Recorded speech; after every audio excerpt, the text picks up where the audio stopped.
and you have a budget about under $350, well, you're probably debating between whether to get the Intel 7700K or the new AMD Ryzen 7 1700. And here in this video, we're going to determine which processor comes out on top, all things considered. Now, in terms of the price range itself, the 1700 retails for a little bit cheaper than the 7700K in most retailers out there in the US. So you're looking at just under $330 versus $350 or somewhere around there for the 7700K. So a little bit of a bargain there. In terms of actual architecture, both are based off of a 14 nanometer architecture. In terms of TDP, you have better efficiency on the AMD chip, 65 watts versus 91. And the big difference is going to be the cores and numbers of threads. So you're looking at 8 core, 16 thread capabilities on the AMD side versus 4 cores and 8 threads on the 7700K. Now, there is a difference between the clock frequencies. The base clock on the 1700 is around 3 gigahertz, and it can turbo up to 3.7 gigahertz, and you're looking at about 4.2 to 4.5 stock frequency settings on the 7700K. Now, in both cases, you can overclock the chips, and most people can achieve 3.8 to 4 gigahertz overclock with the AMD chip versus you can go definitely 5 gigahertz with just using a standard cooler with the Intel chip. So definitely a lot more overclocking capabilities with the Intel side, which is going to give you some incredible single-threaded performance. Now, in terms of cache, you're looking at 16 megabytes of L3 and about 4 megabytes of L2 on the 1700, and the Intel has 8 megabytes of level 3 cache. A maximum PCI Express lanes supported on the CPU itself, you're looking at 24 on the 1700 and about 16 lanes on the 7700K. Now, moving right along and taking a look at the power consumption of both systems, you can take a look at the exact specifications for both AMD and Intel rigs, but at idle, you're looking at around 49 watts total power consumption on the 1700 system versus the 7700K consumes about 48 watts. So very, very similar there in terms of idle power consumption. When it comes to load power consumption using Prime 95, so basically the CPU is at 100% load, you're looking at about 123 watts versus 131 watts on the Intel side. So at load frequencies, not a huge power consumption difference, but the Intel is consuming slightly more. Now, in terms of the thermal capacity, looking at the complete stock configuration, no overclock, and using the same cooler, we're getting around 28 degrees Celsius on both chips when it comes to the idle temperatures. And when you load up the CPU just quickly for about 30 seconds using Cinebench R15, the peak temperatures on the 1700 hit about 45 degrees versus 48 degrees on the 7700K. Now, finally, let's get into the nitty-gritty performance benchmark results for the multi-core performance using Cinebench. You're looking at around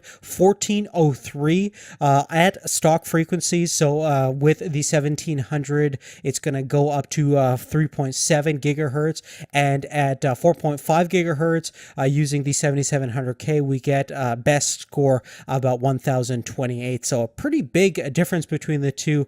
Certainly not double the performance since we do have double the cores and double the threads on the AMD side, but still a pretty big difference nonetheless. Now, in terms of render times and productivity performance, I rendered out a 40-second 4K files for web distribution, and the 7700K took about 8 seconds longer, total time of about 1 minute 16 seconds to render out that file versus 1 minute 8 seconds on the Ryzen 7 1700. So a pretty big difference over there. So if you're going to be doing a little bit of rendering, video editing, certainly the AMD has the edge up over here. Now, there may be some software that you use that might not fully utilize all the cores and threads that the 1700 has to offer. Certainly, Geekbench over here is a good benchmark that demonstrates this results. Although we're getting faster multi-core performance, it's not really that dramatically faster than the 7700K. And certainly when it comes to the single-threaded performance, as we mentioned before, since those cores are going to be running at faster clock speeds, and certainly when you you overclock it, you are going to get faster single-threaded performance, and that's why some games will probably favor the Intel platform at this stage of the game. Now, that being said, if you do have games that will utilize more cores and more threads, you are going to get faster gaming performance coincide with your GPU performance. So looking at 3D Mark Time Spy using our GTX 1080, we get a slightly faster overall score, just around 7,040 points versus 6,822 on the 7700K. So the AMD is faster in this example, but if you start taking a look at more conventional games in a more real-world circumstance, at 1080p Battlefield 1, we get higher average FPS scores on our Intel platform, 133 frames per second versus 129 frames per second. Same thing with Rise of the Tomb Raider, pretty huge difference actually over here,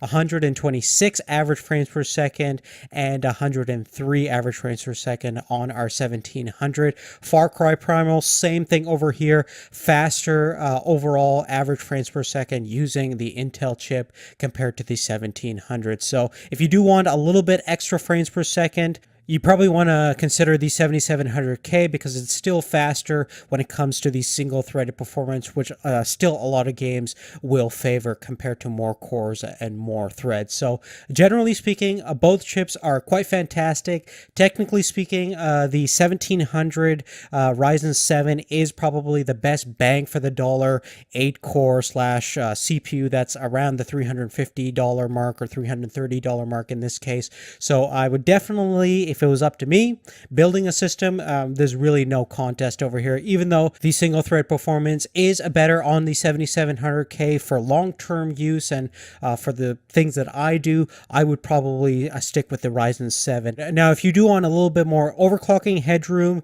the 1700X is a great option. You're looking at 95 watts TDP and with a faster overall stock frequency of 3.4 to 3.8 gigahertz, and most people can go way beyond that thanks to the extended XFR capabilities that are built in. Now, we also have a video about the 1800X, and we do a specific comparison between that processor and one of the most powerful Intel CPUs you can get, the 6900K. If you haven't seen that video, check that out. There'll be a card up on the screen right now for you to go to that. But other than that, thanks so much for watching. Thank you for your continued support. Without you guys, all this stuff wouldn't be possible.